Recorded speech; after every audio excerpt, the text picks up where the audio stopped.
Vendredi 19 juin 2020, la Miss Côte d'Ivoire 2005 a publié sur son compte Instagram un nouveau teaser de son émission télé-réalité intitulée DSD qui sera diffusée sur la chaîne Lef TV. Une mise à nu tant physique que émotionnelle. Dans la vidéo, l'on peut apercevoir la belle se dévêtir de toute parure et vêtements en se dirigeant vers une chambre avant de se jeter dans un lit. 15 ans que cela dure. 15 ans que je suis sous le feu des projecteurs. Depuis mon sacre, je suis apprécié ou adulé, critiqué ou jugé. Vous croyez tout savoir de moi? Je ne suis pas si sûr. Je ne suis pas qu'une reine de beauté. Je suis une fille, une sœur, une mère, une amie, une working lady, une femme en couple. Je suis Céline Dorcas et bien plus encore. C'est en ces thèmes que Céline Dorcas annonce la vidéo de présentation. Une mise à nu intégrale à en croire les mots de l'ex-reine de beauté. Si la tendance actuelle est aux télé-réalités avec la chaîne Lef TV, c'est plutôt le buzz que cela promet qui semble émoustiller les internautes qui attendent avec impatience le lancement officiel de l'émission. 15 ans que cela dure. 15 ans que je suis sous les feux des projecteurs. Depuis mon sacre, je suis apprécié ou adulé, critiqué ou jugé. Vous croyez tout savoir de moi? Je n'en suis pas si sûr. Je ne suis pas qu'une reine de beauté.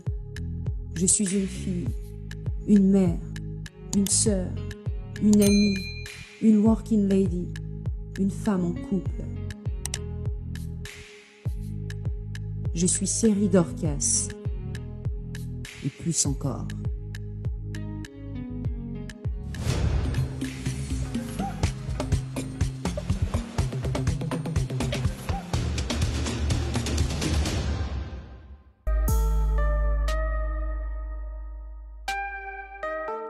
Invitée samedi dernier sur Trace FM, la star ivoirienne des réseaux sociaux, Edossi Yao, a révélé avoir comme niveau d'étude la seconde D. Elle a donc été copieusement savonnée sur la toile. Accusée d'avoir menti en annonçant avoir reçu 2 Range Rover ainsi que la somme de 21 millions de francs CFA à l'occasion de son anniversaire, la bibo ivoirienne Edossi Yao était samedi sur le plateau de l'émission Accusé le veut-vous, diffusée sur Trace FM afin de donner plus d'explications sur cette affaire. Déjà vilipendée sur la toile, Edossi Yao s'est à nouveau attirer les foudres des internautes en affirmant avoir un niveau d'études seconde D, ce qui est impossible quand on sait qu'en Côte d'Ivoire, aucune série de ce genre n'existe en classe de seconde, que ce soit dans l'enseignement général ou que ce soit dans l'enseignement technique. La Go Boboraba venait donc d'être prise en flagrant délit de mensonge. Et le moins que l'on puisse dire, c'est que Edossi Yao a copieusement été lynché sur la toile. Seconde D, dans quel pays? Edossi, es-tu obligé de mentir? Il y a plein de personnes qui ont fait le cycle ingénieur dans Abidjan. Là même, une Peugeot 205, ils n'en ont pas. Mais toi,